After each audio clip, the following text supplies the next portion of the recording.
Right, so let's say for some time I just want to show you all how we can create 2D drawings and everything. This is one of the models that I had created long time back in Rhino for a house, and just to show you as an example as to how you can use something like how you can create working drawings in Rhino, we'll use this model, right? So as you can see, what I have done is, while creating this model itself, I have created various layers, right?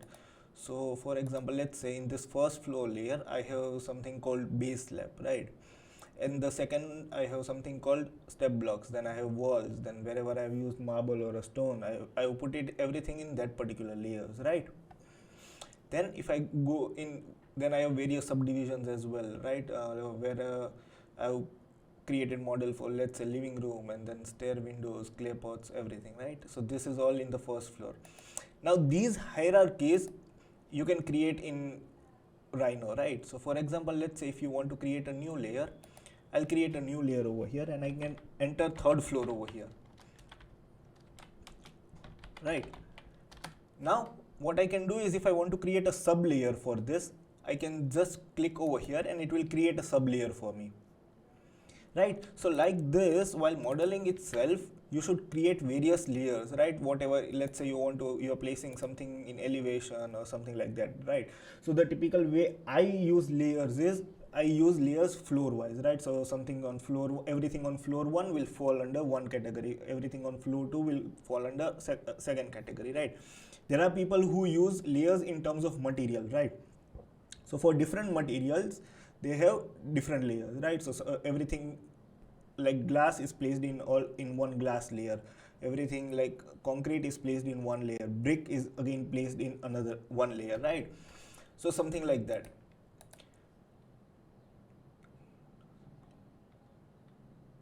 Yes, so you can have various layers, right? You can create one layer, then you can have second layer inside it, then you can have another layer inside it, so whatever you prefer, right? Now why should we use layer system like this, right? That's just because it helps you, let's say you want to apply a particular material, right? What you can do is, you can simply click over here and you can apply material to the full layer, right? Any properties if you want to change or anything, you can just do everything over here in one go, right? Okay, that's one of the advantages. The other advantage is, it helps us create working drawings. So let's say, like you have section plane in SketchUp, over here there is something called clipping plane, right? What I'm doing over here is, let's say I'll draw a clipping plane over here, and then as a next step, what I'll do is, let's say this is the clipping plane that I have created, right? If I select this clipping plane using gumball, I can move it up or down, right? Let me select, and then I can move gumball, and then I can move this clipping plane up or down. I'll just remove the render mode.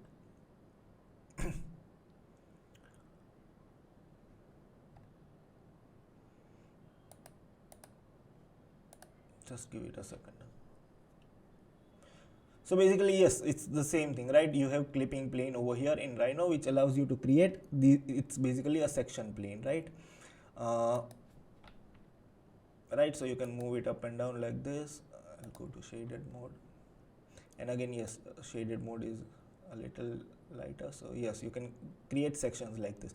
Now let's say you want to create a floor plan, right? So what I'll do is, I'll place somewhere around human height. If you want to do it very accurate, what you can do is, you can go to again section view, right? So I'll take the 4 views over here, and then just give me a second, right? So I have something like this. Now you see, your clipping plane is not cutting anything in these sections, right? The reason for that is, if you go to properties panel over here, and there will automatically, once you select a clipping plane, you'll get this icon over here. If you click on this icon, you see it's only showing in the DF1 view, right? Which is this one. It's just check marked over here. Once you click over here, here and here, the clipping plane will come in effect in all the panels, right? Make sense, all of you? Can I proceed further? Right, so that is that. Now that I have this plan over here, what I can do is, I can come to top view, and then you have an option over here which is known as make 2D, right? So I'll just use make 2D over here, okay? and I'll start the make 2D command, right? And this panel like this will appear. Now see, it's asking for multiple things, right? It's asking A for projections, right? So what projection do you want to use, right? So I want to use the current view, which is the top view, right? Because I want to create a plan, right? Then object properties, right? So there are multiple object properties that you can keep, right? You can either have divisions in form of objects, or you can have them in output layers. What I like to use is something called maintain source layer, right? So we'll see what happens when we use maintain source layer. But then again, you have multiple other options over here as well, as to do you want to keep tangent edges on, do you want to see hidden lines. So hidden lines will appear in dash lines, right? Something that you cannot see but it's still existing, right? Do you want to create a scene silhouettes and all of these things, right? And then once I click OK, it will take some time, but what it's doing is it's making a 2D plan for the same, right? You will see the progress bar at the bottom. It might take 1 minute or so, but yes, again there are 4 houses, so, and it's a quite detailed model, so it will take some time. Meanwhile, yes, if you have doubts, fire up and we'll allow this to load. Anything you want to ask?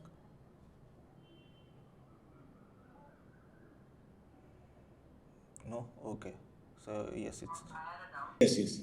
So when you have such a model of various floors, I want to make a change, let's say in my first floor. Then when I go to the top view, how do I know if I'm on my ground floor or first floor, third floor? How does that work? work? I usually do is I check it from the section. So I check whether my clipping plane is on the first floor, second floor, third floor.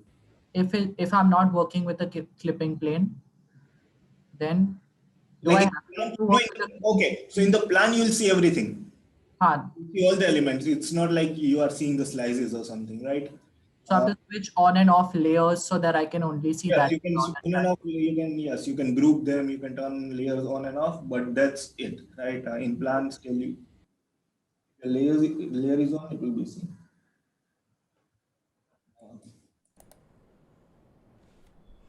So right now what I'm doing is I'm just showing you the workflow as to once you have your model ready, what all things can you do it on it, right? So that's it. And then once I show you this, we'll do the same thing for the furniture that we have created, right? Okay, so my plan is ready over here, and now what I'll do is I'll just simply delete this clipping plane because I no longer need it, right? Okay, great. So I have my plan over here, right? Now if you go to layers, here comes an interesting thing, right? There is a new layer which is created, which is known as, can you all see, can you all read my screen? I'll try and write a little bit big, right? If you see over here, a new layer has been added, which is known as make 2D layer, right? Now, here are all the hidden lines. So basically, I had various layers, right? So one of the layer was, let's say in my layers, I had, one of the things that I had was, just give me a second. One of the things was, let's say marble, right? So whatever marble that was hidden over here will be there in this layer, right? So what it does is it maintains the source layers, right? So for example, I'll just quickly draw and sketch and show it to you, right? Okay, so I had 2 layers, right? I had layer 1 where I had 1 cube,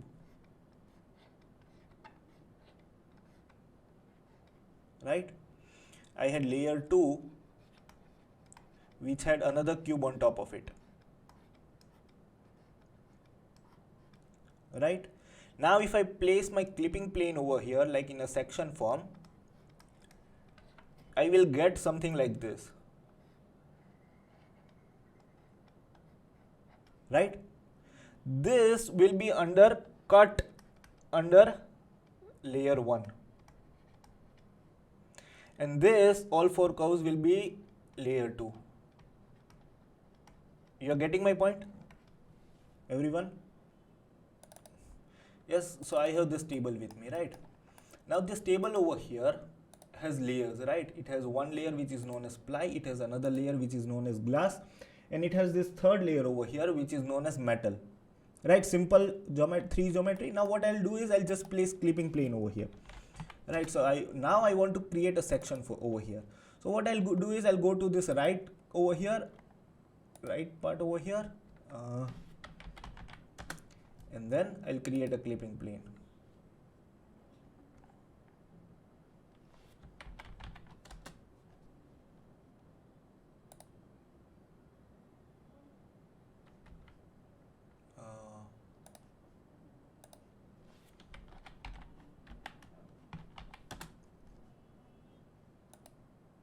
Right, and like this I have created this clipping plane, and over here I need to turn it on in order to see it, right? So here is a simple clipping plane that I have, and I'm able to cut sections.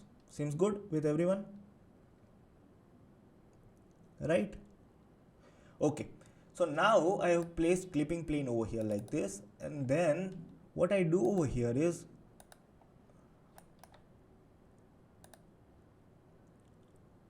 I'll go to my rendered mode, shaded mode, right, in all the three planes.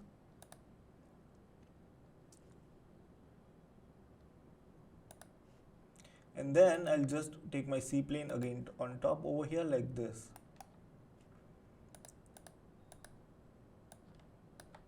Right, and then over here I can turn it to left.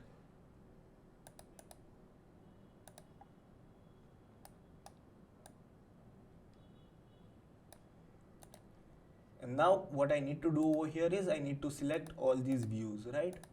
And then I'll see the effect of clipping plane in all of these, right?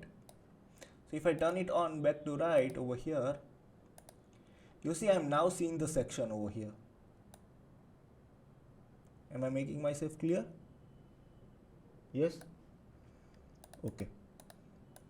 And then over here I'll take the front view itself, right? Okay. So if you see over here, when I change my clipping plane over here, you see it's getting cut over here, and I'm also seeing a section over here. Make sense to everyone? Can I proceed? Right. Now what I'm doing is I'm going to right view, and I'll select everything, and over here I'll just write make 2D.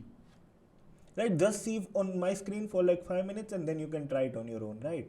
So I have a panel over here. Now over here the projection, I'll select it as the given view itself, right? Because I want to create a drawing out of this only. Now what other thing I am selecting is maintain source layers, so that it will maintain my source layers, and then these are default options, and I'll keep it that only right now. Now if you see multiple new layers have been created, right, under make 2D. Are you all able to see this? Right. So then what are these layers, right? So this over here, if you see, is the 2D drawing that's been created. Right. Now what it has done is under make 2D, first is a clipping plane layer, right? What does this tell you? So under clipping plane, there is something called glass, metal and ply, right? What clipping curves under this will be same as your three main curves over here, glass, ply and metal, but all these are getting cut. Make sense? Hence it's clipping plane intersection. Your tangents will be over here, right? And then you have hidden curves, right? Curves which you are not able to see are all over here. Make sense, everyone? Right? So what I can do over here is, in order to see line weights, in Rhino you use something called scale line type.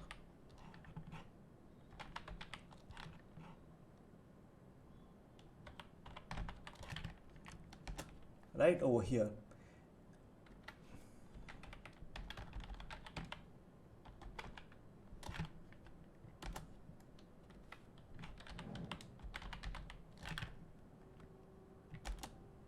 And over here I'll select it as, let's say 7 over here. Right, now as soon as I select that over here, you see I'm seeing now these dash arrows, right? Because now these are all the hidden curves, right? So if I want to select those curves, what I can do over here is under curves, if I select metal over here, and if I select object, you do select objects, I get all these curves with me, right?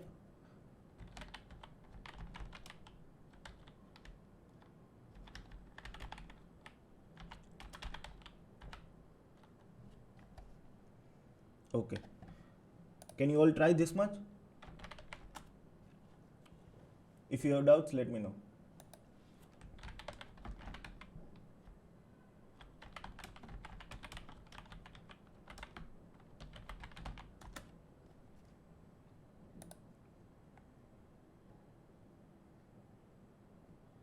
Adnan, I had a quick question about Yes. the viewports. Basically, my front viewport has gone into perspective mode. How can I make it back to So again, you can 2D? here you have a drop down menu over here, and then set view. You can make it front over here. Okay, thank you.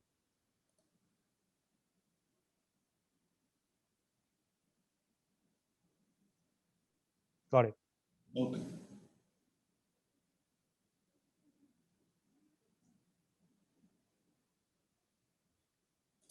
And then how do I activate the clipping plane again? You said?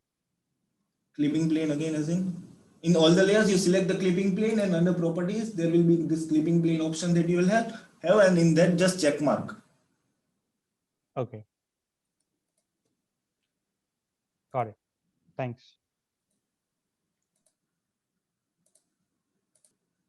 Adnan, I have a doubt. Yes. After you do the clipping planes, how do I see it in all this thing? It's under display, right? Yes. So once you select Under all the viewports? Yes, once you select once you select the clipping plane under properties, there will be over here third option, which is known as clipping plane. Right, got it. Yep. Okay, under model views. Okay. So basically that option is because once you are having any heavy models, you don't want your clipping plane to be seen in all the layers and everything, right? So it's just for that. When we make a 2D drawing, in which viewport does it get generated? It will be generated in top view, but you might not see it because your clipping plane is cutting it. So just you like that, you understand? So it's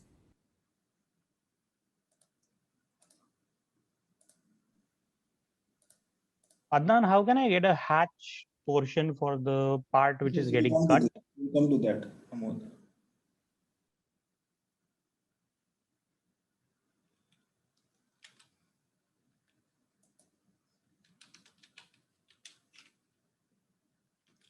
Right. Can I proceed further? Yep. So now what I want to do is, see, all of these are my cut lines, right? So what I want to do is I want to give thicknesses to these lines, right?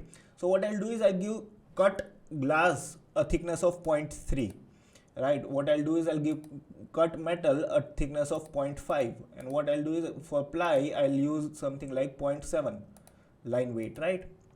Now I know you don't by default see these line thicknesses, right? So what you have to do is in your go to your properties, go to your command line, and there you just need to write print display, right? And it just asks you for first over state is equal to off, you need to turn it on, right? And then click on, and then how many times you want to multiply. So let's say right now I'm keeping the default value of 40 itself, right?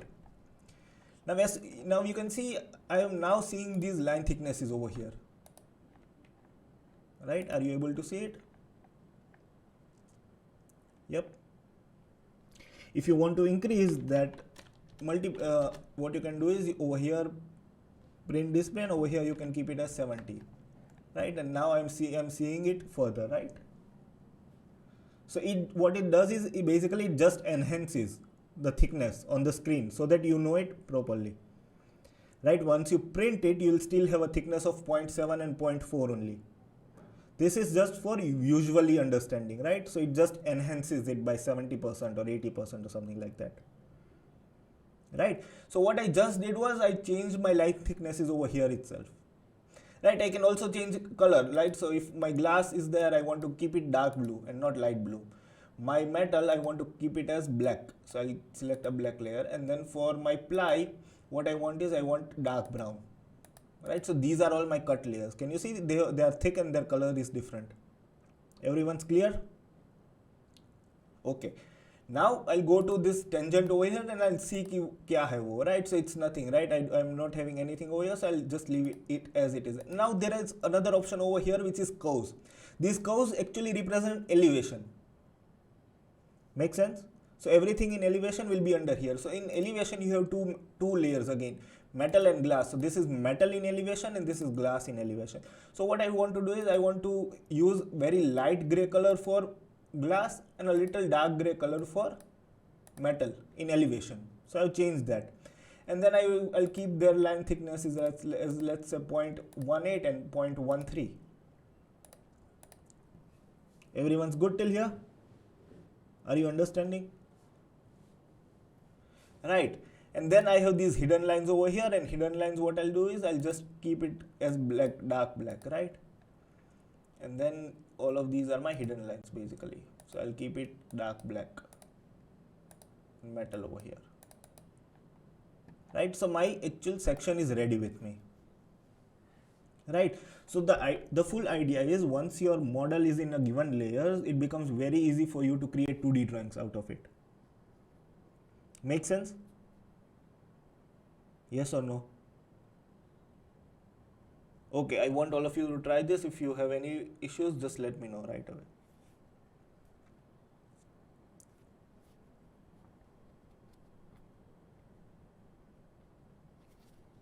Anyone who is having issues with this?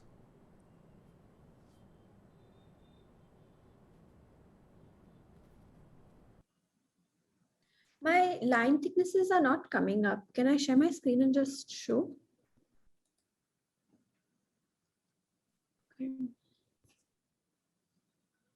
I think you'll have to enable. Yep, now try. Right. Yeah, is that visible? So my line thickness is what this is getting cut, but the line, like I changed them over here, like you can see the clipping in is command line, right? Print display. Sorry? In command line, Huh? right? Print display. Print display, right? Okay, and then state you can turn it on. Okay. Okay, now you are seeing, right? Yeah, okay. Right. Okay. So again, that is what I was talking about. You know, the print display options shows you line thicknesses in exaggeration. Right. See it on the screen.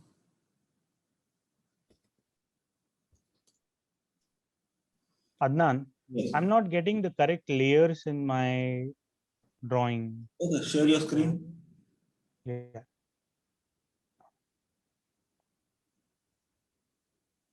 Can you see it now? Yes. So I'm not getting the drop downs from clipping plane intersection. That's because you might not have selected an option of maintain source layer while you were doing make 2D. Right. So what I want is do make 2D again. Delete the old one. Delete the old drawing. Now you again let's do make 2D. Yeah.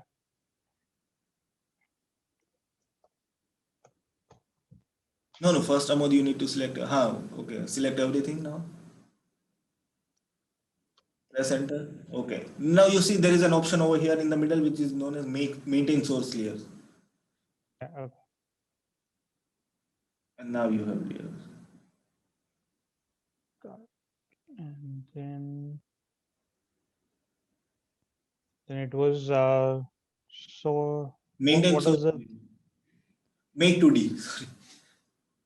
I did that. After that, you had something about line thicknesses. Yes. Print display. Come again. Print display.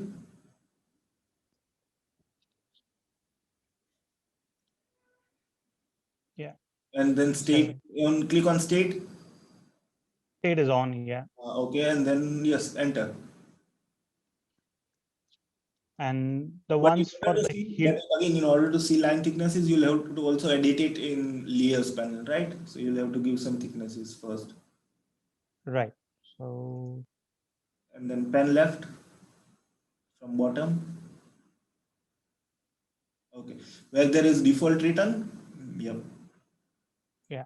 Yep. You can keep it as much as you want. 0.7, 0.5, 0.3, something like that. Okay. My line thicknesses are not coming even with the print display option. Okay. Just let Amod complete and then I'll allow you to share. Right? Sure. Amod, it's happening. You are seeing, right? I can It's see. Adnan, there was one more thing where the hidden lines were displayed where Yes. I don't. So again, double click on top view. Yeah. So if you I can't see the hidden lines that were there. yes. So again, double click on top view. So you are not seeing, see your hidden lines are dash lines, but you are not able to see it, right? Because the pattern of dash is very small. So what I want you to do over there is just write set line type scale. The first option. It's there, press enter. And then you can write 10 over there. Right, it's still not working, so again click on it, press spacebar again so that it reactivates the command, and then write 100, try 100. Can you zoom in? Yeah, you able to see. Okay, just again press spacebar. 0.1. No. I'll have to check. There must be something wrong, Amod, with your units. Did Allow me to remote access.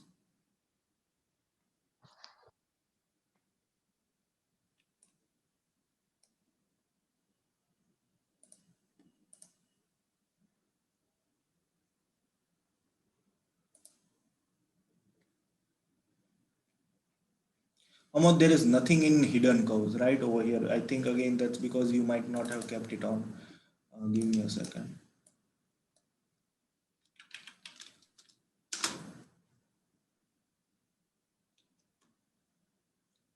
Right over here, see, hidden line was not checkmarked. Right, so right, you need to keep it on if you want to see it. got it. Okay. Thanks. Okay. Thanks.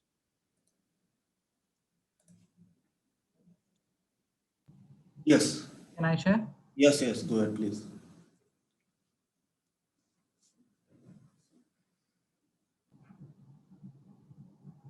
Okay, so firstly, when you select a certain element. See again, I can see it right away. See, print display state is equal to off.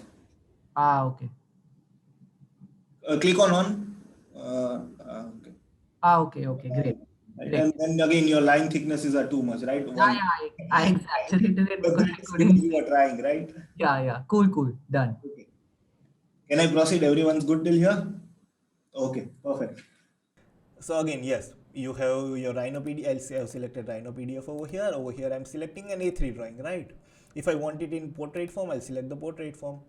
And then here you have two things, right? You can either create a vector output or you can have a raster output, right? When do you use one? We usually use vector, right? While we are exporting technical drawings, right? Let's say you are exporting some render or something, you typically want to keep a raster, right? Because rendering is raster, it's an image, right? Rendering is not a vector file. So at that time you probably would want to keep a raster file. Right now I'll keep a vector file, right? And then over here, what output color do I want? I want the same as the layer colors, right? And then again, what type of scaling do you want or something? I'll just select a window for now, right? And I'll select this window over here. I'll select something like this, and then yes, this is good for me, right? And then everything seems good, and I can just do print over here. And let's say I select a particular folder and I'll save my file.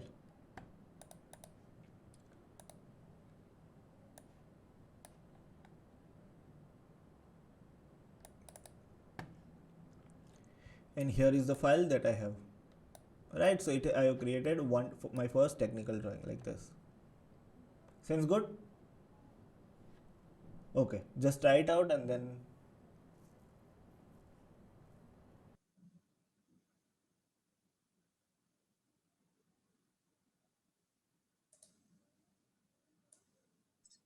So, Adnan, basically, if you, I mean, you can totally do away with AutoCAD, you mean to say, if you're adept at this? yes, right? yes. Like in R form, we don't use AutoCAD. No, I mean in terms of like big projects, like the township projects and all these things that So we again, do. there are two ways of thinking about this.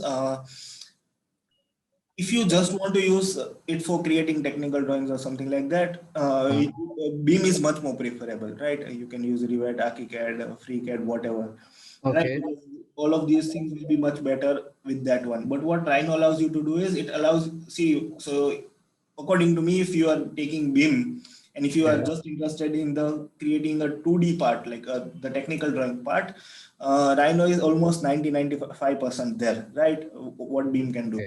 But there is much more with Rhino that you can do that otherwise you can't do with Beam softwares, right? If you want to create crazy forms, you want something like in Rhino, you can create any shape you want. While if you are using Revit, in Revit until the last The limitations. version, it was even not possible to create a slant wall, right? Like simple things like that, right? While in Rhino, there is practically nothing that you can't make. So what is the limiting factor? You said, I mean, for some cases, you said you need to use BIM. What is the Yes, so limiting factor? You mean to, what Beam allows you to do is the advantages of Beam is basically if you want to do, let's say, calculations as to cost calculation. quantification and estimation and all that. That is what you're saying? You want to set timelines, you want to have charts ready, when to order, how much to order, quantities, BOQ, all of these things are much better with that. Yeah, one thing what I know about BIM, Revit, and all those things that with respect to scheduling and all that quantification, it's a very easy and a very fast process. I mean, is there something similar in, because here you do have things getting segregated into different layers. But what you need to do is here you need to do some of those things manually, right? So again, Rhino can calculate volumes, it can calculate areas, it can do all of those things, right? But then you might use Grasshopper for it, right? Once you can calculate volumes and everything, and then you just set it, right? So something like that. No, I mean, say now you create a house, a bungalow or something, a small thing. Again, Right? I'll come back to that example only. Give me some time. I already have that. Sure. No issues. Right. So I'll come back to that. Okay. So this example that earlier we started with it, but I think it just got a lot complex, right? So I have this simple table for me, and we'll see how we can create something like that, and then I'll show you my example, right, afterwards. So this is the table, right? We saw how we can take a quick print and everything. Everyone's good till here? Can I proceed? Okay. Now over here, there is, like in AutoCAD, you also have layouts over here, right? So for example, I can select a new layout from here, right? Now once you open a new layout, what do you want to name it? Let's say I want to name it as section A, right? And then I want it as Rhino PDF. What is the size? Let's say I want to create an A3 layout, and it automatically again sets 420 by 297, and I can click OK. Now by default it has this one layer on. I'll just delete it, right? It has one viewport on, and I'll just delete it. I don't want to use it, right? Okay. Now over here I have this blank page with me. What the first thing I can do is I can click over here, and what I need to do is I need to do add detail, right? And over here I can just draw my rectangle, and I'll see my top view, right, of Rhino. And then what I can do is I can just place this over here, and this is my layout ready with me, right? Seems good with everyone? Can you all try quickly?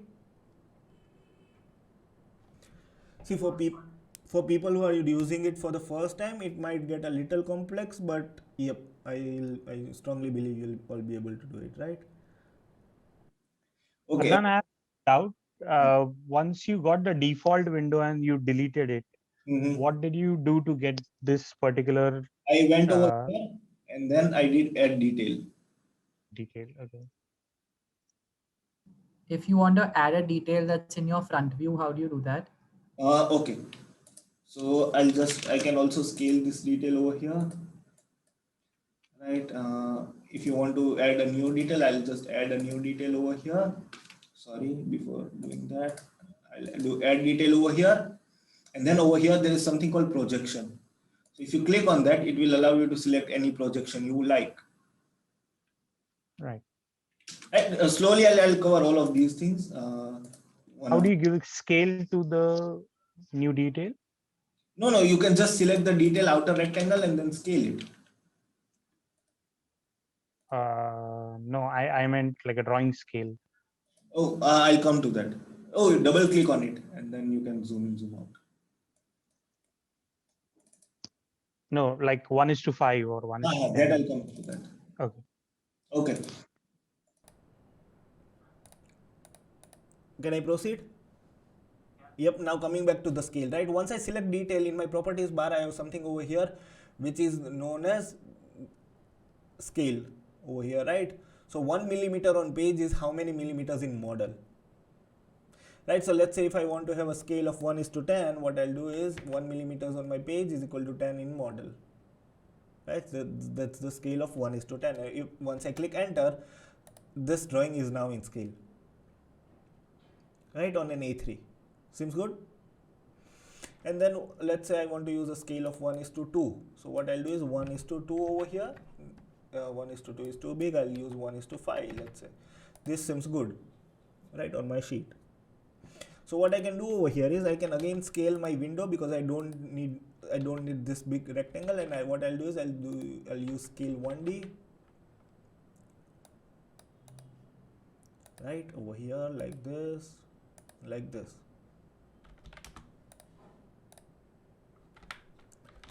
It became too small.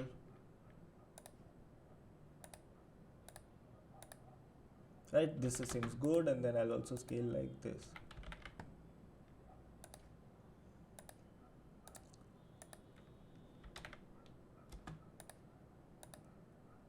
Right, seems good, and then I'll double click on it and I'll just move it on top like this, and this seems good, right? It's in 1:5 scale. I'll again check it, and once you're happy, what ideally you should do is you should lock it. The reason why once you lock it, you'll not be able to move this geometry inside the sheet. Now what happens is you have created a sheet, you have placed your model and you start dimensioning, right? And then it might happen that by mistake you double click and the model moves inside.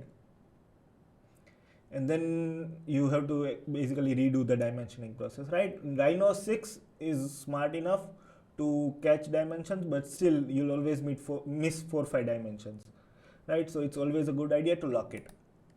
Right, and now over here what I can do is I can add one more dimensioning over here, or I can add one more detail over here, and what I'll do over here is I'll just go over here and then add detail.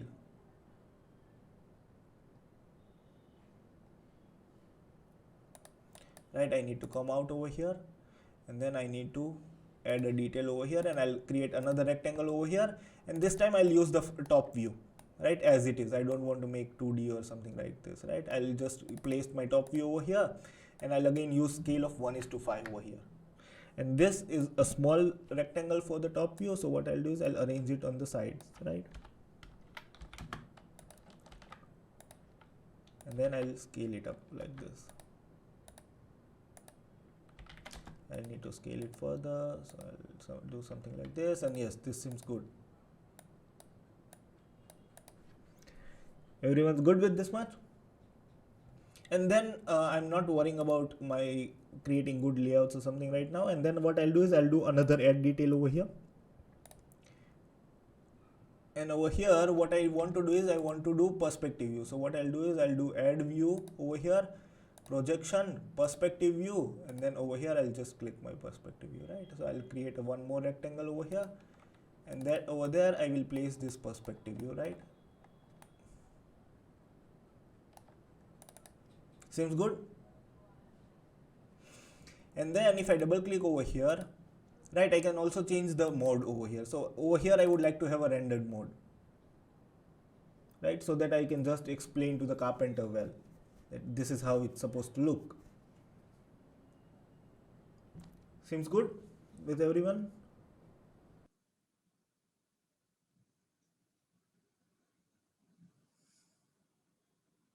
Right?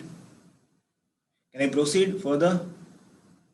Adnan, where did you change it to perspective view, as in the rendered portion? So once you select, double click inside it, then you click on drop down menu, you have this menu over here. Okay. Then you can change it to rendered view over here. Okay, Now can I proceed? So now how will I create dimensions, right? So what I can do over here is I can go to this dimension drafting panel over here. Drafting panel basically has all the tools that will allow you to draft, that will help you in drafting process, right? Creating technical drawings. So over here there are multiple ways in which you can give dimensions: horizontal dimension, vertical dimension, and aligned dimension, right? The same thing that you have in AutoCAD. I'll use aligned dimension right now, and then what I'll do is I'll start giving dimensions like this, right? Now my dimension, I just want all of you to see on my screen for like 5 minutes, and then you can start with your thing, right? If I want to this right now, the text over here is too small, right? So what I'll do is I'll go to my dimension, and then you have something over here which is known as annotation styles, right? It's DD, I think. DD enter in AutoCAD, right? Okay. Now over here you have something over here which is known as default, right? So that's default dimensioning system. If you want to edit it, you can just go to edit over here. What I'll do is I'll do a new one, right? And over here it already has various built-in layers on top of which you can build, right? So what I'll use is I'll start template millimeter large, right? And I'll select OK. So this is the layer I have, and first thing I'll do is I'll set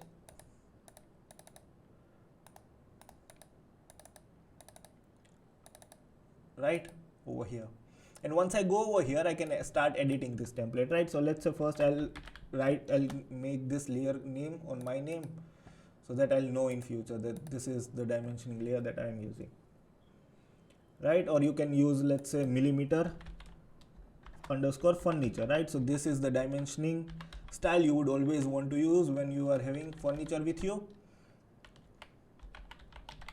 right? And then your furniture is in millimeters, right? Okay. So now I'll again try and create a dimension, and let's see if it's working or not, right? So it's much better than before, right? Okay. Now what I'll do is I'll again go to my annotation styles over here, and then I will edit it further, right? So first of all, what font do I want to use? So let's say I like to use TT norms regular. So this is the font that I'll be using, right? Is the height of the font good? I would want it a little more, right? So it's already 3.5 millimeters. What I'll do is I'll keep it as 5 millimeters. Okay, text gap for me is good right now, right? Then text. So how do I want to align this text? I'll keep it as central. I'll keep it as right align only. Then dimension, right? Do you want it above the line? What I would want is I would want it in inline, and I'll check, apply and check, right? So this is, I have applied it, right? Okay. Radian dimension is good. I would want to suppress this, and then suppress this one, and then I'll check apply, right? So because I don't want all those lines, right? And then arrows, right? Again, simple things. I would want tick one, right? And I'll apply and check, so that this is good for me, right? This is something that I like. And then unit, right? Okay. So then over here, what is the resolution you have, right? So this is how many points do you want it after the decimal. Now when I'm working with millimeters, I typically don't want a decimal, right? Doesn't make sense. So what I usually do is I select this one and I keep a rounding off to 1, right? Okay, this seems good. And then I'll apply, and then yeah, more or less this seems good. I don't want to edit anything further, and I'll click OK. So this is the dimension that I have. Now I can start quickly dimensioning. What I'll do is I'll also create a new layer over here. I don't want to use any other layer. I'll create a new layer and I'll name it as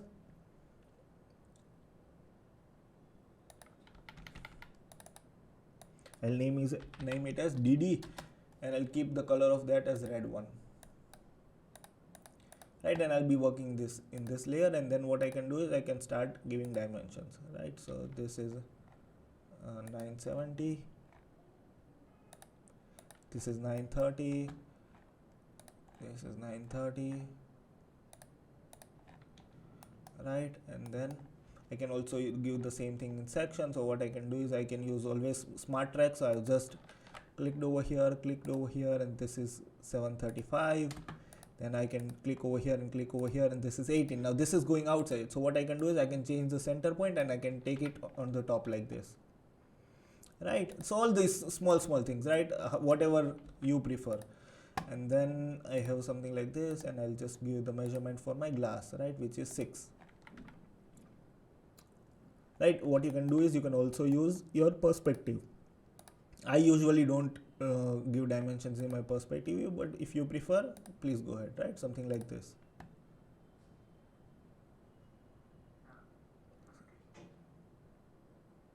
Yep, it comes out wrong because you are drawing in perspective and then it gets confused and all of those things. So I usually don't do it there.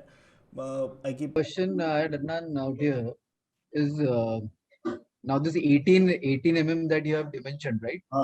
Normally in AutoCAD, I mean, if you have a sort of a what do you call a pointer, you know? Yes, so again, so you will find Yeah. multiple options over here as well. So if you want to do this ordinate one, what you can do is you can right click over here and then you can do ordinate. So all those options you'll still have over here also, right? It's just that you'll have to find it according to the way you like to, right? Okay. You can always use arrows like this, and then I can click over here and then write 18. Oh, Yes, I'll have something like this, right? okay, fine. Thank you. Thank you. Okay, can I proceed? So my drawing is almost ready, and then I'll just control P and then I can print it, right? So this is the drawing that I have. Okay, now let me show you my example. All of you can, so how do we do it in our firm, right? So for example, once you have a drawing like this, give me 1 second.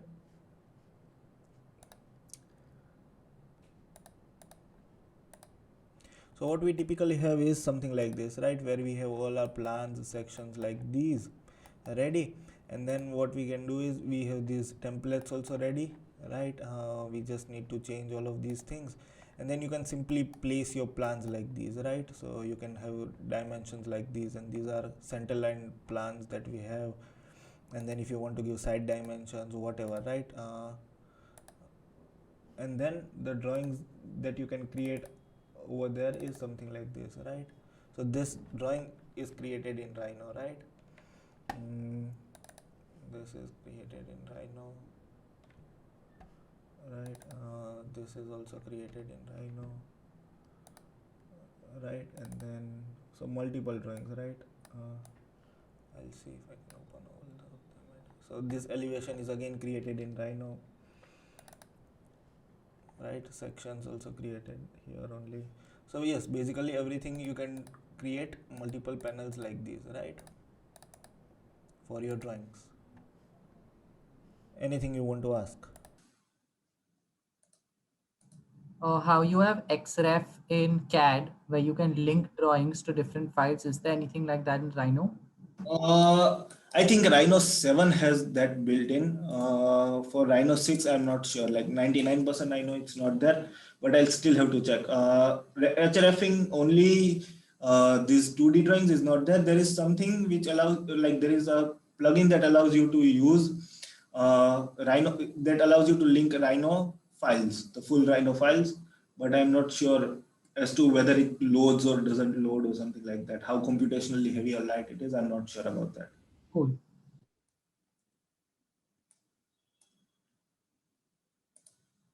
Anything you want to ask? Do you want to quickly try this, creating sheets with your model, and then we'll proceed, right?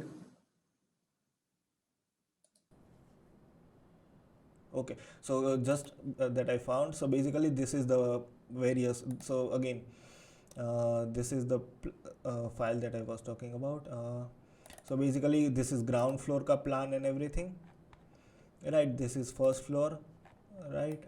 Then the last floor, then elevation over here like this, then elevation 2, 3, 4 sections, right? So you can have various layouts.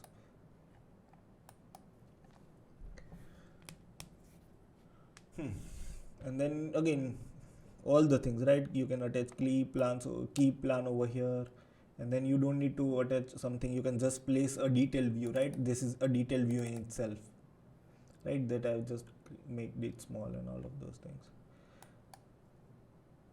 right? The advantage of using layouts is that you can use the same drawing and give different dimension. You can scale it at different levels, and then create plans, right? The same thing can also be done over here, right? You can also give dimensions in the Rhino modeling part only, but it's much more preferable if you go to layouts and then work, right? That's much cleaner way of working. Okay, try it out. One last thing that is remaining for this is I need to teach you how you can hatch. Shall we start? Okay, so yes, I want to again do hatching over here, right? Okay, how can I do hatching? So what I will do over here is just give me a second. Okay, so what I'll do over here is I'll create a new layer over here, right? And I'll name it as hatch, right? Then again under sub layer I'll create a new layer and I'll name it as h_wood. All right, ply. I had used the name ply over there, so I'll name h_ply, and I'll select a light brown. Let's say I'll select a light brown color over here, right? I'll select brown and I'll make it a little lighter like this, and then I'll activate that layer, right? So I'll double click on this layer and then a check mark appears. Everyone good till here? Can I proceed? Now what you can do is in your command line just write hatch, and then it asks you for selecting a boundary. So what you can do is you need to select a boundary, right? If you don't have a close boundary or something, what you can do over here is in hatch boundary is equal to no. What you can do is you can select everything, type hatch, and then you can select the areas, right? So you can select this area and it will automatically select that for you, and then you can select any type of hatch you want, right? So let's say for wood I want lines and I want to make that at 45 degrees, right? Let's say 90 degrees. It's not working, give me a second. Oh, I'm changing the scale, sorry. I need to rotate it, let's say at 45, and pattern scale I'm keeping it, let's say as 5 is too less. I'll keep it as, let's say 20, right? Then this seems good, right? So I have quickly applied hatch. Everyone's good till here? Again, what I can do is I can select everything and then just type hatch over here, and then I can select this area, and then over here I want to use dots, right? So I'll use that over here and I'll decrease my scale, so I'll keep it as 5, or let's say even 2, like this. Now this also has gone in the ply layer only, right? Because this was activated. So what I'll do is over here I'll create a new layer and I'll name it as h_glass, and I'll keep it as light blue. Let me use turquoise over here, and then I just need to change layers for it, right? So I'll select this, and then I have this hatch applied over here. Seems good with everyone? Yep. Alternatively, what you can do is you can select all the layers, right? I have selected all the layers. Now I want to apply my hatches to these all 4, right? Wood cuts or ply cuts. What I'll do is I'll unselect that ply layer over here, and then I'll hide everything else, right? And I need to turn my visible on, and okay, then I need to turn this main layer on and this layer on,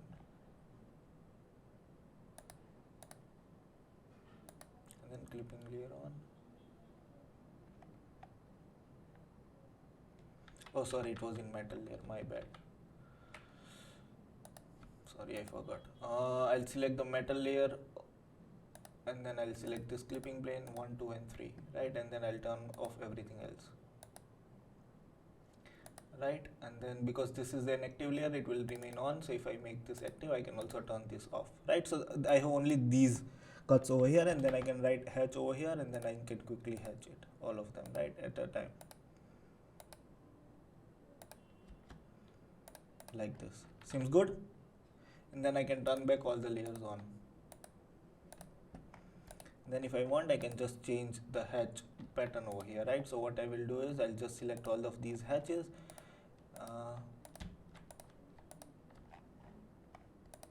and I can make it light gray. So what I'll do is I'll create a new layer over here. I'll give h_metal,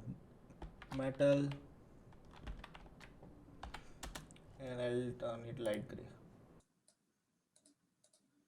Good with everyone? How do you apply hatches? I have a question here. now this hatch that you have applied, it is only specific to this area which you have cut by the clipping plane, right? I mean, if I now shift the clipping plane, will the hatch also accordingly update with the bigger? You can do all of those things in a Beam software, right? In Revit, if you edit a 3D, your drawings will automatically edit, right? That's not the case over here. So once if you are changing your 3D, you need to do the make 2D process again, and then you need to do. No, you got what I'm asking. I'm asking is you now what I see out here cut the 4 legs and the the ply and the glass. Again, I'm telling you that the drawing that you are seeing over here is not associated with the clipping. Okay, it's not associated. It's the same thing as SketchUp, right? So if you move your in SketchUp, if you put clipping plane and then you export AutoCAD file, yeah, and then if you move your section plane, that doesn't mean AutoCAD file updates, right? It's still very much the same. So it's the same thing over here. Achha, it's only specific to this particular frame. It's specific to this particular design. Okay. Thank you. Okay. Again, you can use Grasshopper for it if you want to automate such a process, but natively in Rhino you can't do that.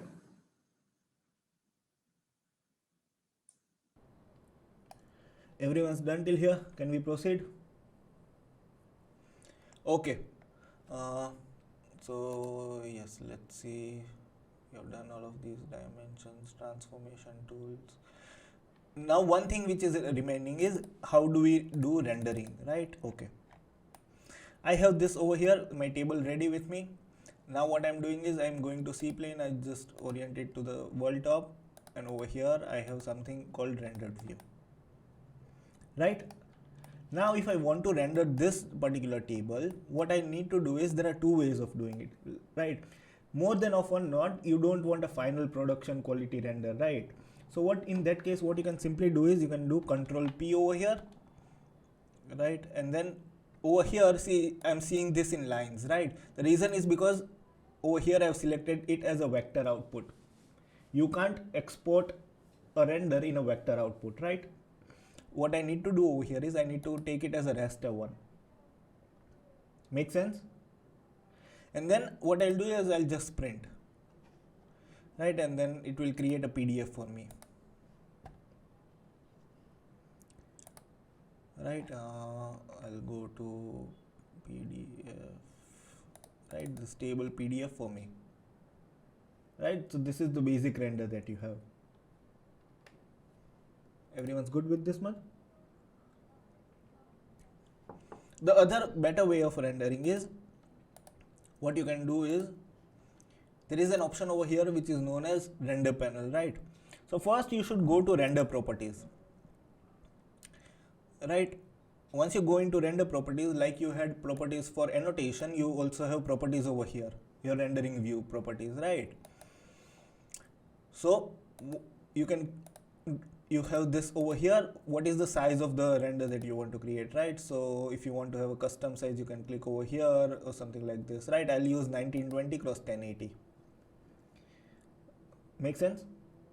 So this is the size of the render I want. Then what is the background that you want, right? So if you want to have a solid color, you can use a solid color. I'll keep it as a little grayish, right?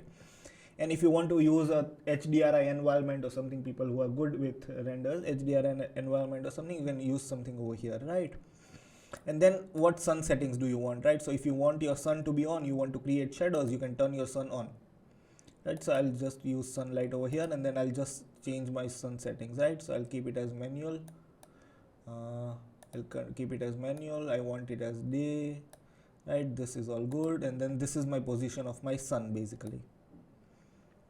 And yes, this more or less seems good. There are other settings over here as well, like ambient occlusion and all of those things, but I don't want to go into details of those, right? And then if you click OK,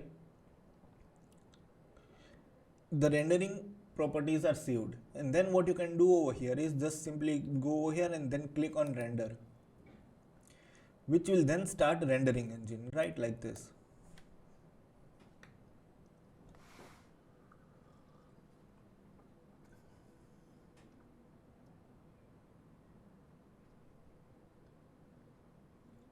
and there you have your quick render with you, right? So it's creating nice shadows and all of those things based on the time of the day that you have set and everything, right? Seems good.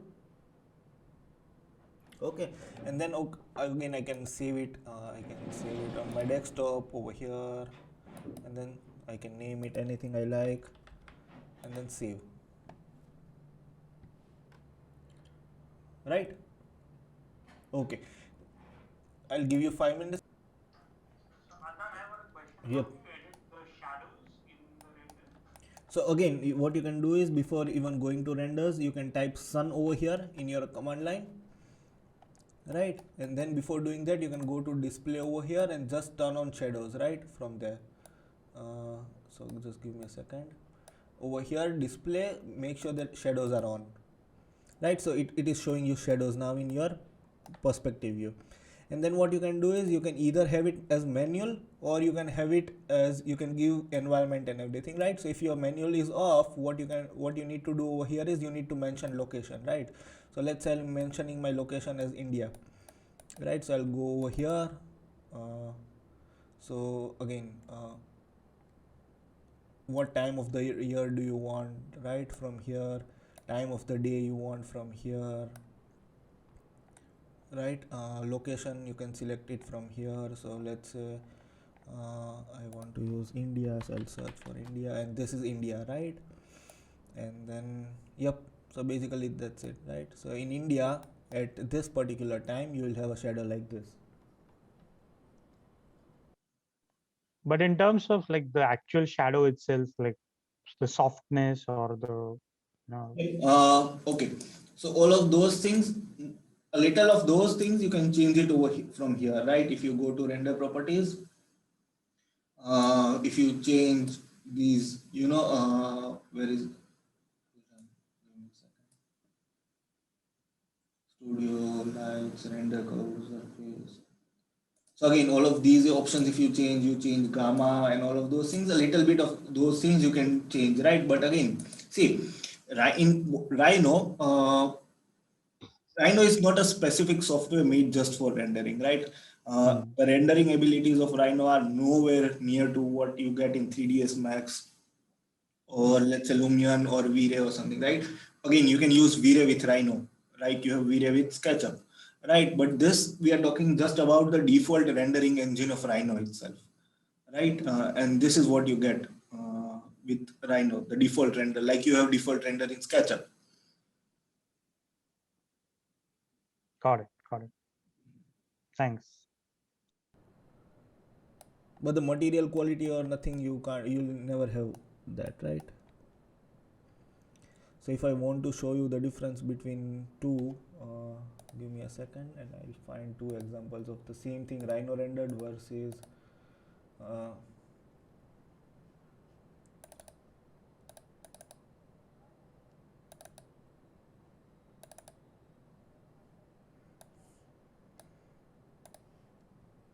right. So this is Rhino renders, and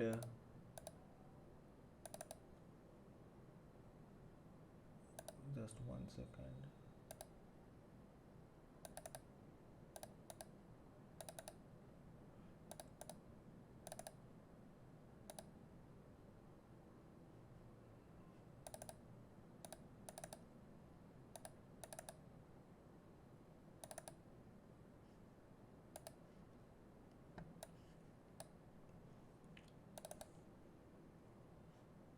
And this is Lumion render, right? So you see the difference. It's nowhere closer. So, but yes, this is what you get with Rhino default rendering engine. Yep. Anything else? Anyone? Any questions?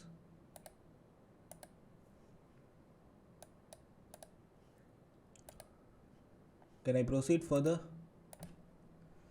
Yep. So yes, this is basically what as to how these are some basic tools, right, that are available with Rhino, right? Again, as you dig much deeper into all of these things, you'll find your own methods of working and all of those things, right?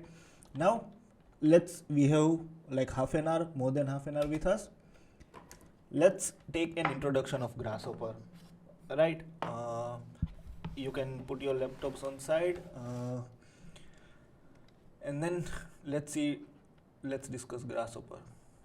So how many of you have heard about Grasshopper, have worked with Grasshopper? Anything? Sorry to interrupt, but we were also going to do mesh operations and Yes, I'll take it after Grasshopper, right? Introduction to Grasshopper. Yep. Yes, how many of you have heard about Grasshopper? Okay, what is it used for? You just heard about it? Scripting. Okay. Who else has heard about Grasshopper? Or has you? Parametrics. Okay.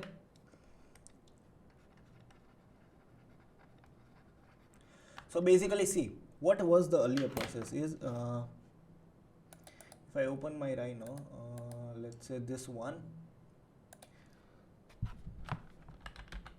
No.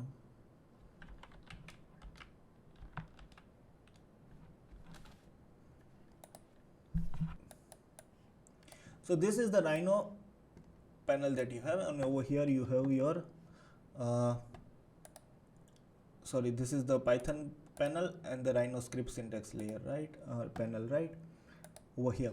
So if you want to, let's say, create what earlier people used to do, what people had to do was, if you wanted to script something, what you had to do over here is you had an interfaces like that.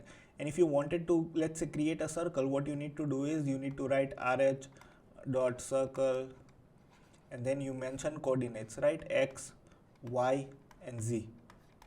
Right, so this is how you, if you type this much and you place X as, let's say, 30, you place Y as, let's say, 40, and you place Z as, let's say, 60, it will create a circle, and then the third point you need to give it as the radius, right? So if you do all of these, it will create a circle jiska center hoga 30, 40, and 60, and its radius will be, let's say, over here you have placed it as 50, so it will create a circle with radius 50 like this. Right, so this is basically a Rhino script code. If you want to create a script. Now everyone is not a coder, right? Mostly people who use Rhino are usually designers, right? And you don't want your designers to learn all of these things, right? Get into coding or all of that things, right? Hence, a visual scripting platform was developed. So in visual scripting platform, typically you have this interface with you, which is known as canvas. Now on this canvas, you place multiple such pre-loaded operations. Let's say if you want to create a circle, then you already have a component over here which is known as circle. Right. Now circle will need two things. First it will need the center point, and then it needs radius. And if you give these two things to this component, the code which is rh.circle is already written over here, and it will give you output as a circle. Make sense? Now because this is a visual thing and you can drag and drop these components from menu bar and all of those things, it becomes much easier for people like us to script. Make sense? And that is why there was a need of creating something like Grasshopper, a visual scripting platform. Right? Now, okay, we have visual scripting platform with us. What are the things where we can use it, right? So right, what are visual scripting platform? We have visual scripting platform. Sanad has already said that okay, it can be used for parametricism. What is parametricism? I want somebody to define it. बहुत सुना है ना? ज़ादिद करते हैं, right? Fancy building बनाते हैं. What is parametricism? Somebody. Rough idea. Sanat, you only said, so I want you to define first. Okay, so let's say we model something, let's say a floor plan. if we model it in traditional softwares like SketchUp, Revit, or AutoCAD, so let's say we want to revise the measurements of that particular plan or that structure. So we need to draft that entire, redraft that entire thing again, or maybe modify that model. But when it comes to Grasshopper or softwares that have parametricism, we can just modify the parameters. Let's say we can just change the length of the room, and the entire plan adjusts accordingly. Okay. So I'll take the same. But there's much more to it. Yep, I'll take the same example, but I'll simplify it for everyone, right? Let's say I have a cube, right? A cube, the shape of a cube depends on three things, right? A, it depends on its length. B, it depends on its breadth. C, it depends on its height. Make sense? Now, if I change this value of L, the shape of my cube will change. If I change B, the shape of my cube will change. If I change H, the shape of my cube will change. So this cube is a parametric cube. Means the shape of this cube is dependent on three parameters. And those three parameters, if you change, the shape of the cube changes. Hence the cube is called a parametric cube. Make sense? Right? If you see in design, everything is a parametric design, right? Because in design, usually one thing will depend on the other, right? So for example, where you place window is dependent on where your north is probably, or where the winds are coming, right? What is the direction of wind and all of those things, right? So that is nothing but parametric, right? So you can have anything, any design or any script that you create which depends on some kind of parameter is known as parametric design. Right. Now, what Zahagit does, or architects like that do, is known as fluid design. Right? Fluid design is a special kind of a parametric design. So if you have your parametric design over here, there are lots of facets to parametric design, right? Fluid design is just one of it. You can create orthogonal buildings, but still use parametricism as a core principle, right? You can create, or you can have scripting even for orthogonal simple buildings, right? So that special case is known as fluid design. Make sense, everyone? Okay, now coming back to what all can you do with Grasshopper. Okay, who'll go next? One was, yes, you can create parametric scripts so that if you change one parameter, everything in your design changes, right? Okay, what else? What else can you do with scripting? Can you create animations maybe? Okay, create animations. Yes, so you can of course create animations, right? You can rotate the cube and all of those things. But the visualization part of scripting, I'll leave it aside for now, right? We are more interested into the design part, right? What else can scripting be used for? You had mentioned something about iterations. Yes, okay, iterations. So before coming to iterations, what I would like to explain is something called automation, right? So let's say you have repetitive tasks with you, right? Something that you want to do it again and again and again and again. What you can do is probably create a script for it, right? This script is nothing but something will come in from here, some operations will be done, and then it will move out from here, right? So for example, let's say you have a triangular facade, right? Let me pull up something.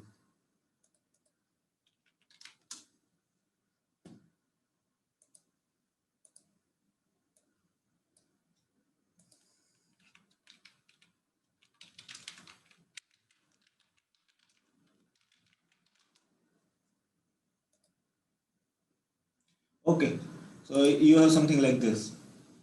Now I'm asking you to manufacture this, right? How will you do?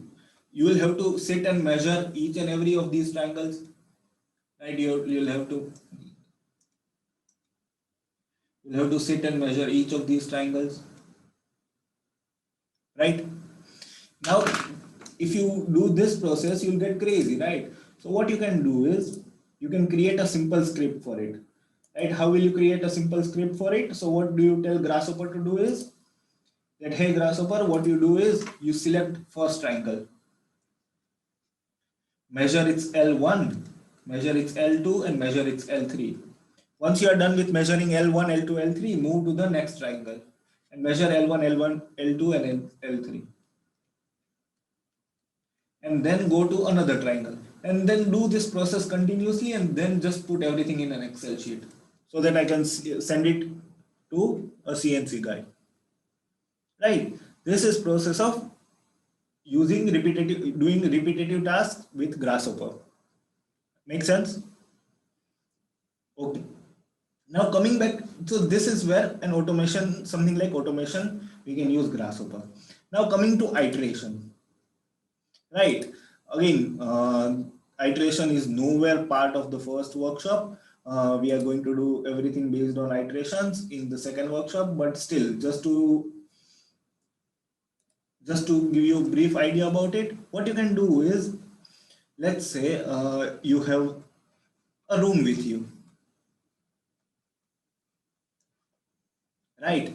And then in this room, let's say you want to have a particular amount of light in this room, right? Let's say you want a 300 lumens per meter square light inside, right? So you need to create an opening. Now you are not sure as a designer what size do you want to keep this opening of, right? What should be X and what should be Y, you are not sure of that, right? Such that you will achieve this much amount of light for most of the year. Hence, what you do is you create a script where the size of the window can change. Make sense? Right? And then what you do is you allow Grasshopper to change the size of the window and then create various iterations. So first it will create a window of, let's say, size of 50 cross 50, then it will create a window of size of 50 cross 60, then it will create a size of 50 cross 63, then so multiple various permutation combinations, right? Within a given range. And after optimizing, what it will do is it will give you one particular iteration wherein you will achieve 300 lumens of light for most of the year. Right? This process is known as optimization process. Hence the name of the workshop, Grasshopper is a design assistant. Because here Grasshopper is assisting you for designing. Right? It's helping you to make all of those calculations and everything. Could you please come again on this optimization thing? What? Could you please come again on this? Could you please explain this optimization thing once again? From the start? No. Only this optimization, I missed something. How did you come to this word optimization? Yes. So what it does is it tries various permutation combinations, right? So for example, if you're given a particular range, so what it will do is it will do 50, it will try 50 cross 60, and then it will do 50 cross 63, and then it will do 63 cross 45, and like basically various permutation combinations. And then it will give you a final form, which is the best one. The way it does is based on Darwin's law of fitness, right? Survival of the fittest. Right, so what it does is it starts with 100 iterations and then it selects 50 which are good, and then it does reproduction between them so that good species are created, and then again half of the population of that dies, and then again reproduction happens and all of those things, right? Basically we use Octopus, which is a plugin for that, but basically it operates on a principle of survival of the fittest, right? And then generation after generation, iteration after iteration, you get better and better designs based on the fitness criteria that you set over here, which is 30. I want 30 lumens of meter square per light. Right. So basically that's about iteration and optimization. What else? Okay, fine. So basically you are saying this the parameter on which this optimization is done is set by that 30D that you said, that is 300 lumens or whatever. That's set by architect. Oh, okay, fine. Right. Okay. So for example, let's say you are creating a building, your parameters will be very different from my parameters based on my understanding. Based on your understanding. Okay, cool. Thank you. Okay. Anything else? What else is Grasshopper used for?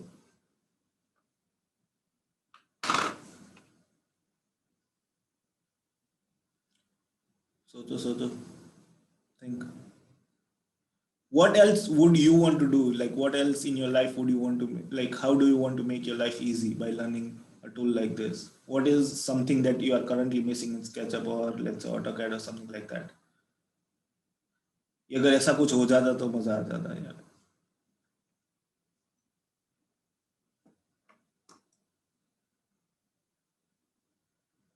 Nothing.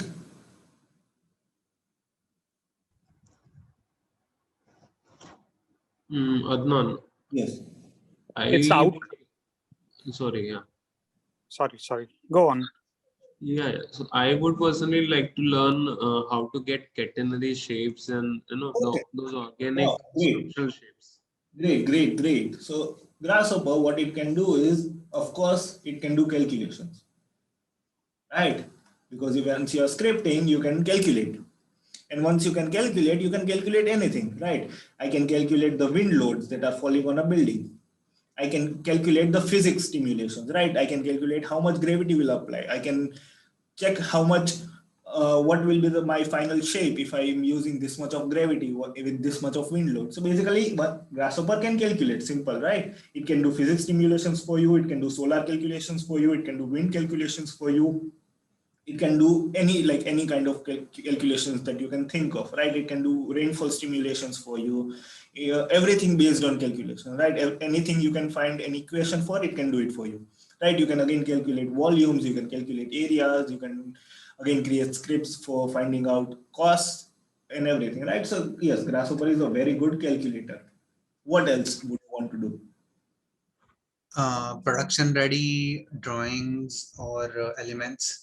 Okay, so yes, there are tools that are there. Again, I would keep that under category of automation itself, where we are creating a script once. So let's say I'm creating a script where it automatically takes C plane, it creates a 2D drawing, and then once it creates a 2D drawing, it identifies what are the cut lines, and it tries to give a hatch to it, and all of those things, right? So if the line is open, it will close it, and then it will give hatch and all of those things, right? So yes, I will place something like technical drawings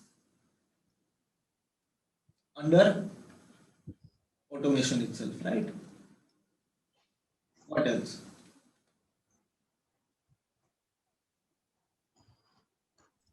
Actually, now all of these things that you're saying, they are some of the other way they are interrelated. In terms of the the etymology of the word itself. I see. For example, now creating.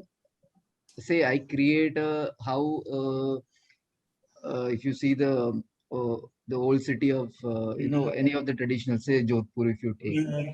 Now, how do I create if I want to do a town planning and manually if I'm trying to Jodhpur has grown over all these cities grow over a period of time. That's how the form happens. The pattern happens, the plan happens, and all that. Now, to try to simulate that manually using human intelligence has its limitations.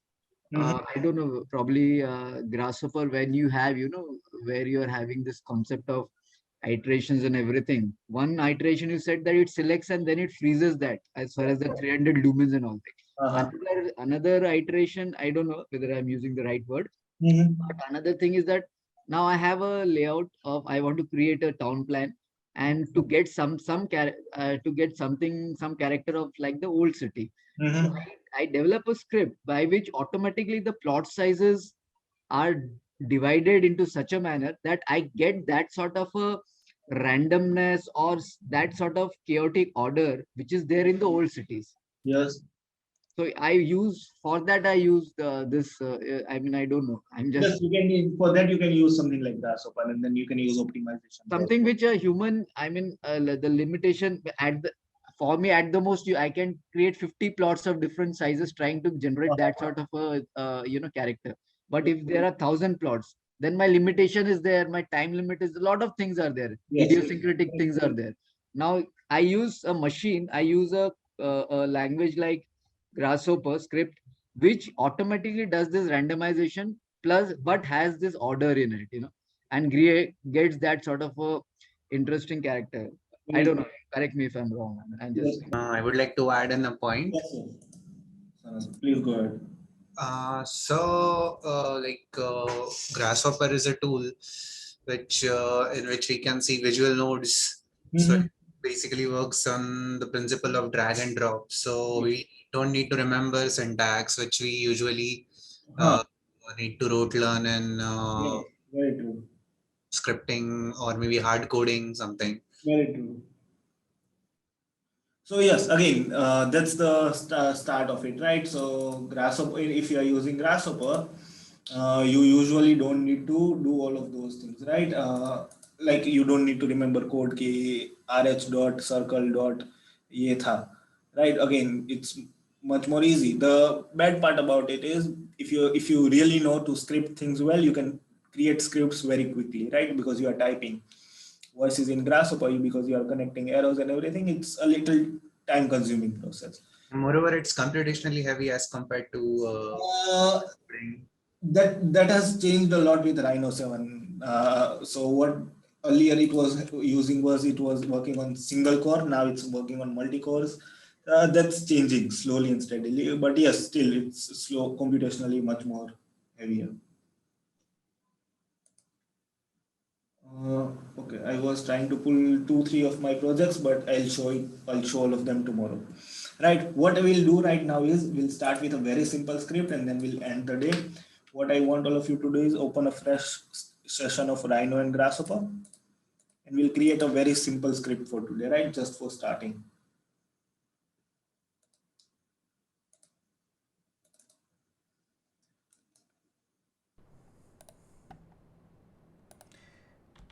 And after that, I'll need to show some mesh options, mesh tools. Right. So what I usually like to do is, this is my Grasshopper window. So what I usually like to do is I'll drag and place it over here. In the other half of the window, I usually like to place my Rhino.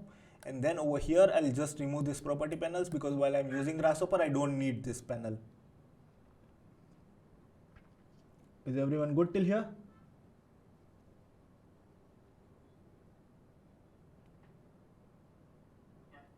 Okay. So now what I want to do over here is I want to create a very simple box, right? And we are not going to see any of these right now. What I want all of you to do is just double click on this canvas over here and just write box. And you will have a component over here which is known as box 2 point.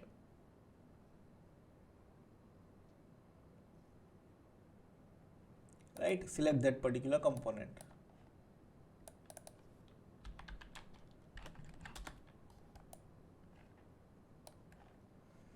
Did everyone have this point?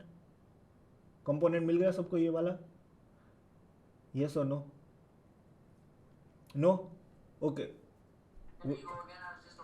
Yes, sure. So once your Rhino and Grasshopper are set, what you can do is this central area over here, this blue color thing over here is known as canvas, right? So if you double click on your canvas anywhere, a drop down menu will open, and there you can just write box, right? And then you will have multiple ways in which you can create a box. For now, I just want you to use this one, box 2 point, right? Everyone's good till here? Now, in order to create a box, what I need to have is I need to have 2 points. What are these 2 points? Right, so if I want to create a box over here like this, if I have 2 points, and those 2 points are one over here and one over here, the diagonally opposite points, can I create a box? Okay. So basically you understood, right? If I have 2 points over here, one over here and one over here, there is only one cube which is possible, right? Okay, so I have this component over here. So if you hover your mouse on any particular area, you will find instructions for it, right? So first, if I hover my mouse over point A, it's telling me that, okay, you need to select first corner point, right? Over here it's asking me to give second corner point. Right, now if I want to create a point, what I need to do is I can double click again and I can write construct point.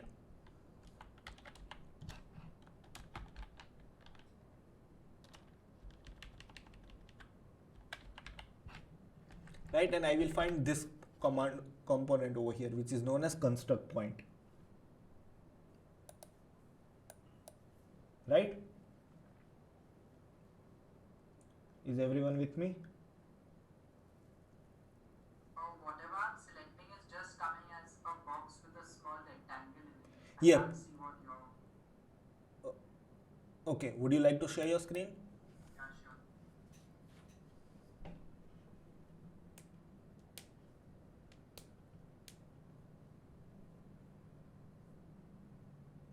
Okay, I'll just explain.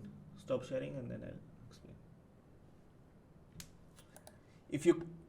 If you click over here on the display panel, draw icons should not have a blue square around it, right? So it should be unselected. But draw fancy wires and draw full names should have blue square around it, right? So both of them should be selected. And then you'll be seeing the same screen layout as mine.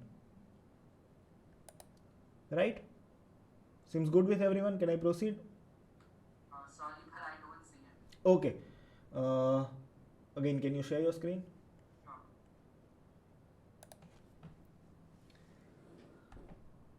Can you zoom into okay. Yep.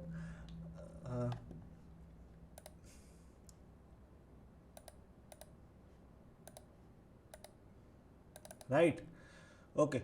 Can I proceed further? Everyone is good till here? Ujwala, Amod, Sanat, I am sure you are good. Magendra sir. Okay. So now I have this box. I have created a first construction point. Now whatever you select in Grasshopper will appear green, right? So what you can, if you see over here, there is a green point that's appearing on my screen. That's because I have selected this point over here, right? I have clicked over here. If I click somewhere outside, it will appear in red. Everyone's good with this much? Now if you hover your mouse over X coordinate, it's showing 0. So the default value of X coordinate is 0. Right? The default value of Y coordinate is 0 and the default value of Z coordinate is 0. Understood everyone? Hence I am seeing my point at 0, 0, 0. Right? Okay. Now what will I do is I'll just make a copy of this.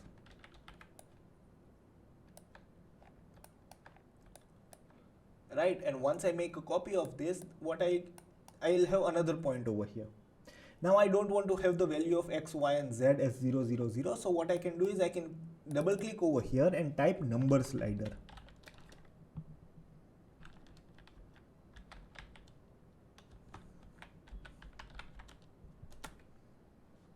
Right? Everyone's good with this much?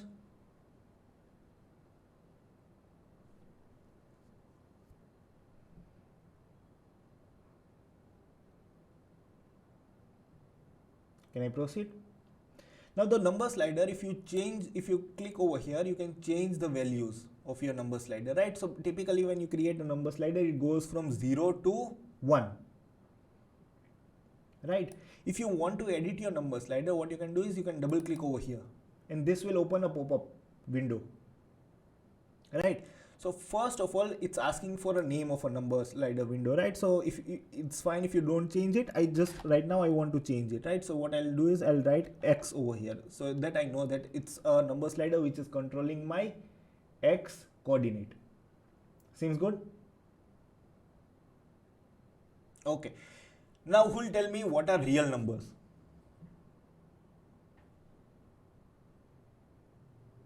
What are real numbers? Anyone? 10th standard maths. So real numbers are basically all the decimal numbers from minus infinity to plus infinity. Right? Those are real numbers. What are natural numbers?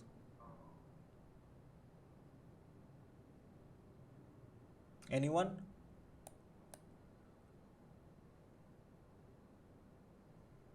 Hello? Yes? So natural numbers are whole numbers plus 0. Right? So all the integers only. Positive integers with 0. right? And then you have even numbers and odd numbers over here, right? So because I'm using again millimeters, I would want to use natural numbers only, right? Because decimals don't matter right now. Make sense? The concept that we had learned in Rhino. And now minimum value I want to have it as 0 and maximum value I want to have it as 100. And once I edit my number slider, I can click OK. So now my number slider goes from 0 to 100 with only integers. Seems good with everyone? Can I proceed? Or do you want time to do it? I can proceed? Yes, no. Yes, okay. Now what I'll do is I'll just make 2 copies of this. Right, and one of them I'll name it as Y because I'm going to attach that to Y coordinate, and the other one I'm going to name it as Z. Right, and then I will connect my number slider by clicking over here the semicircle that you see with this semicircle over here, right? And then again I'll connect this over here.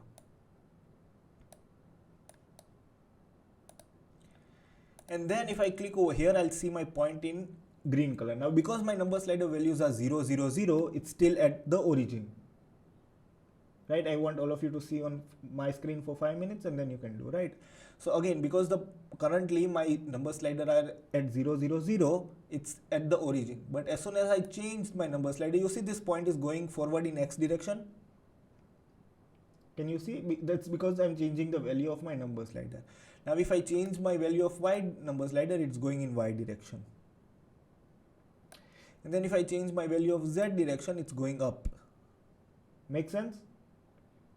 Now I'm using this point which is at the origin because it's using again 0, 0, 0 as default value, and I'm connecting it over here. So this is the first point for my cube and this is the second point for my cube, and then I can change this number slider and you see suddenly it has created this cube for me. Right? Make sense with everyone? Yes or no? Okay. So, yep, I have this box with me. So this is my parametric script, right? How is it parametric? My box is dependent on both of these points. And both of these points are dependent on these number sliders. So if I change the X value, the point goes forward. And because the point is going forward, the box is also increasing its size. Are you understanding? Conceptually? Right, if I increase my Y coordinate, the point is going in Y direction and hence the size of the cube is increasing in Y direction. If I increase the value of Z, the Z coordinate of this point is increasing. And hence the size of my cube is increasing as well. Alright? Doable? Understood everyone? Yes or no? Okay. So we'll leave it till here for today. Your assignment is you have to complete your furniture and you have to create one A3, right? So that's one thing, create one A3, and then the other thing is the way I've created this script for creating a cube, right? What I want you to do is create a script for creating a cylinder where I can change the radius of the cylinder as well as the height of the cylinder. Doable by tomorrow? Okay. Very, very simple thing, right? Okay. Any questions?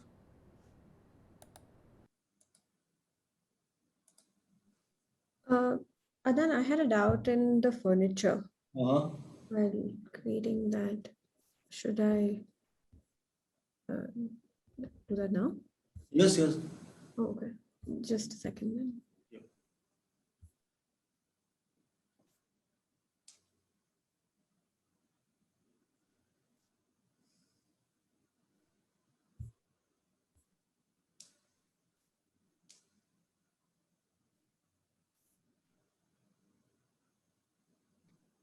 Right.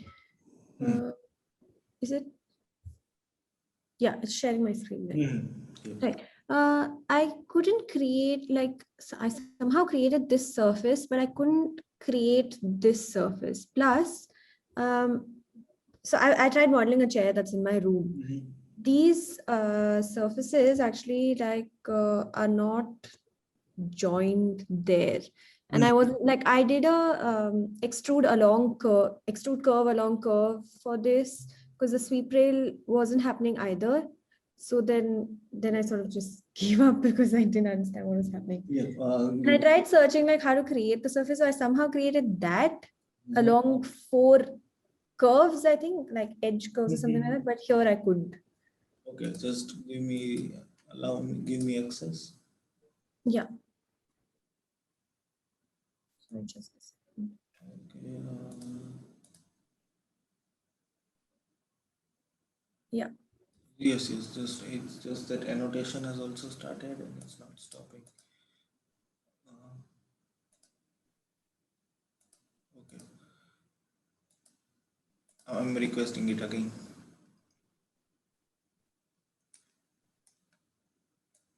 Okay.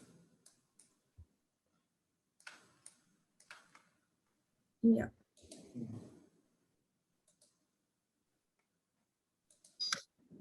Yeah, it should be there now. You are controlling. Okay. Okay.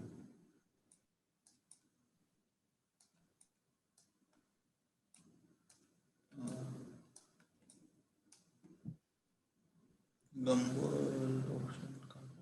Kamal's right on top. Right? Or on top. Window. Uh, You can also select if you. oh, okay. Here. Oh, okay. My bad.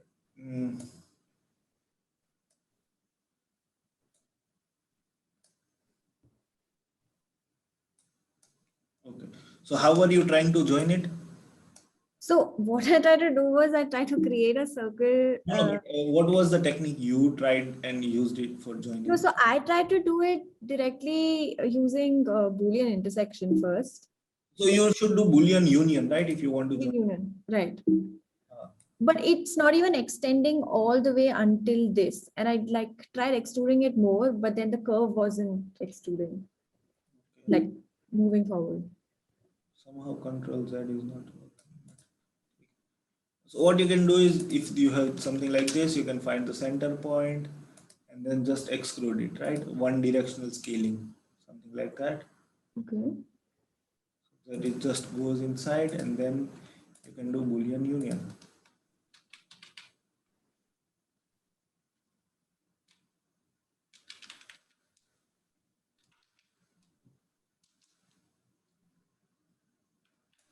Right, and it's now joined.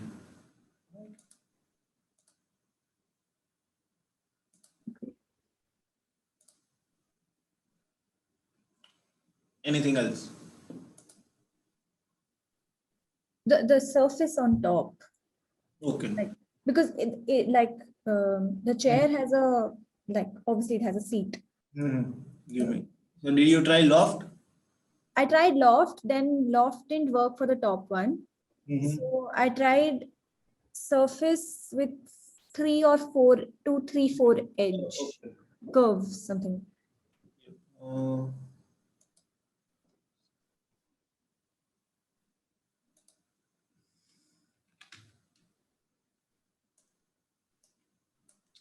what I'll do is over here, I'll create first one curve, interpolate the 1, 2.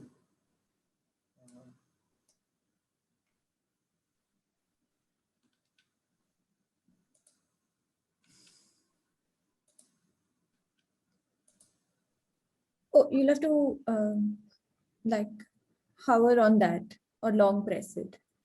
Okay. Yeah. Sorry. I'm not used to Mac interface. No, even I'm not used to it, so I've been figuring out at the same time.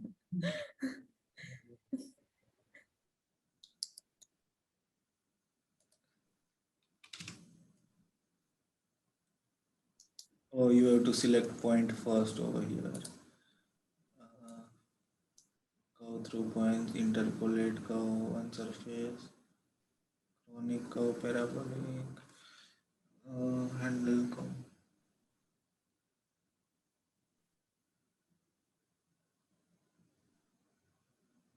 handle. Let's try handle curve.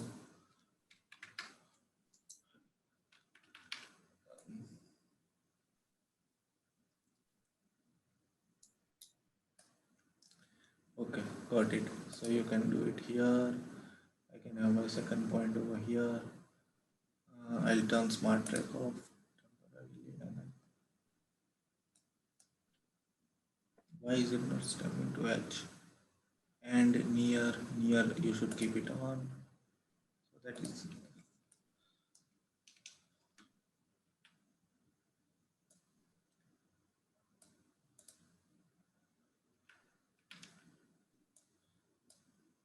just 1 second. I think connection is slow, so I'm missing that. Okay, 1 point over here. 1 point over. People who don't have doubt would want to leave, please go ahead.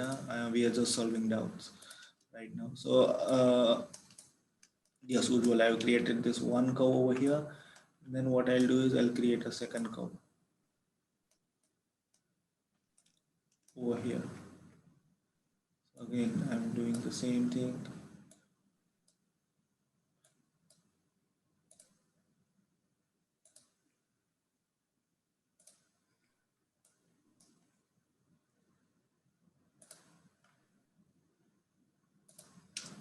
Right, and then I'm just selected the, I'll select this curve, I'll select this curve.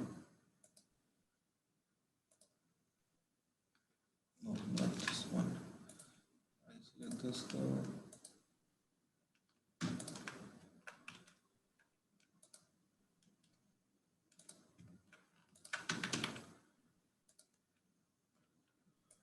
Where did that curve go?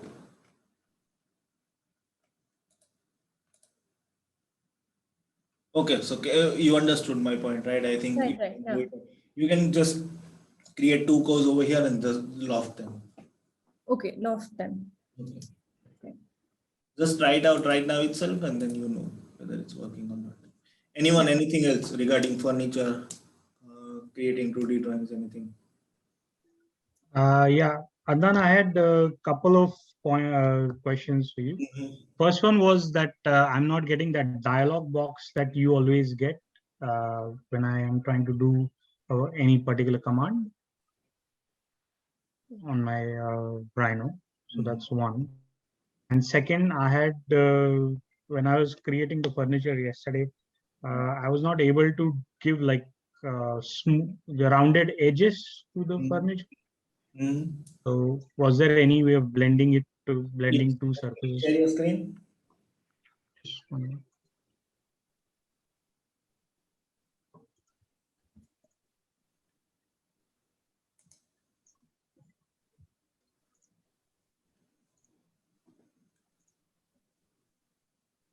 Can you see it now? Yes, yes.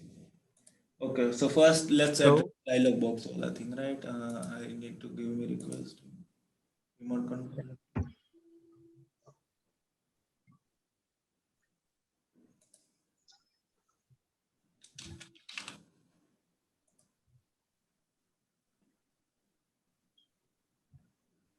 Oh, are you using it on two screens? The same Yes. screen? Yeah. It's not even there on the other one. So what I'm doing is temporarily I'm shifting it to the first one. Okay. Okay. Changes. So that we know whether the issue is with Rhino or with something else, right? Let's say we want to loft two curves, right? So we will have option over there. I'll go to shaded mode so that right, I have this one curve maybe. I'll create another curve.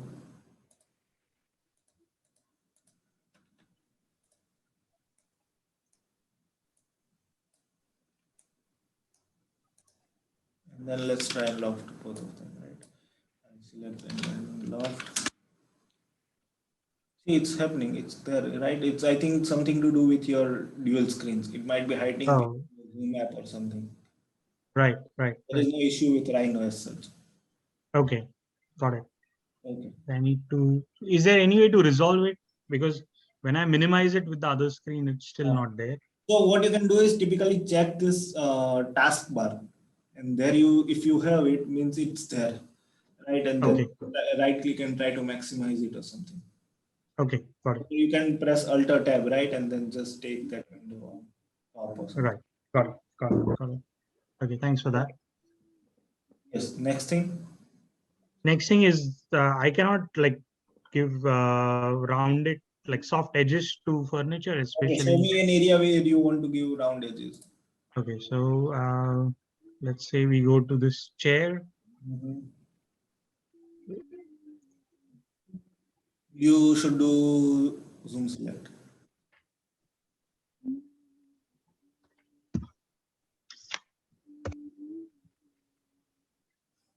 Right. So basically these edges out here, the cushion edges, as well as, let's say, for example, the chair handle edges. Yes. If I can make them there is rounder. something. Yes. There is something called fillet surfaces, right? If you give me remote control access, I can show you.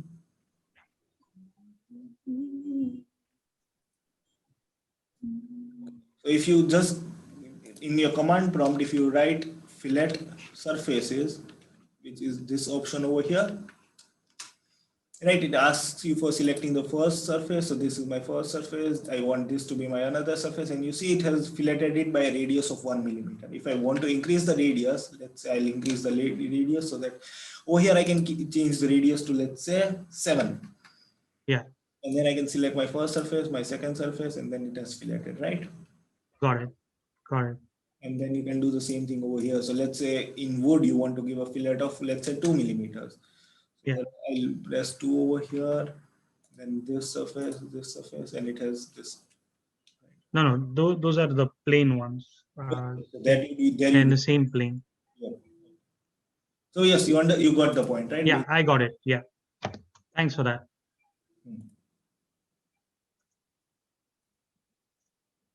Oh wait, I just by mistake, rather than giving up remote control access, I just stopped your sharing. Okay. I wanted to know, what did you do for my screen? Oh, sorry, I got it. Okay. Got it. Okay. Anyone, anything else? Can we end the session? Right. So now you have 2 things with you. And now I'll see you on Saturday, right? 7. Yeah. Right. Again, practice as much as you can. One of the, I'll